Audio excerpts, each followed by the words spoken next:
দুদিন পর এই সমস্যা ওই সমস্যা, মেসেঞ্জার চেক করো, ফোন চেক করো, এদিকে যেতে পারবো না ওদিকে যেতে পারবো না, এরকম চললে রিলেশন ঠিক থাকে না, বুঝছো? আর আমার একটা ফোন চাইতেছি। তুমি তোমার বন্ধুরা একটু বুঝাইতে পারো না? আমার বন্ধুরা আমি বুঝামু? সব দোষ তো তোমারই। আমার বন্ধুরা আমি কি বুঝামু? তোমার লগে প্রেম করণের পরে তো আমার বন্ধুটার এই অবস্থা। ঠিক মতো খায় না, ঠিক মতো ঘুমায় না, খালি তোমার লগে কথা কয়, তোমার চিন্তাই করে। আমার লগে বই আগে কত সুন্দর আড্ডা দিত, কত সুন্দর পার্টি করতাম, এখন আমার লগে বই তোমার লগে কথা কয়। কোনো জায়গায় যেটুকুই কয় না মামা যাবো না, রিমি রাগ করবো। এটা কোন ধরনের কথা ভাই? তোমার লগে প্রেম করণের পরে তো আমার বন্ধুরা এরকম বাঘের মতো পোলাটা শাকের মতো বানালাইছো তুমি।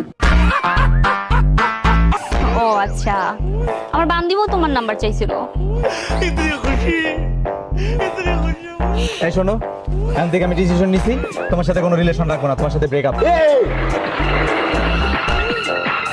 ব্রেকআপ মানে? কোনো ব্রেকআপ হইবে না। এটা আমার ভাবি, আর বুঝতে ভাবি মার সমান। আর আমি থাকতে আমার ভাবির মনে কেউ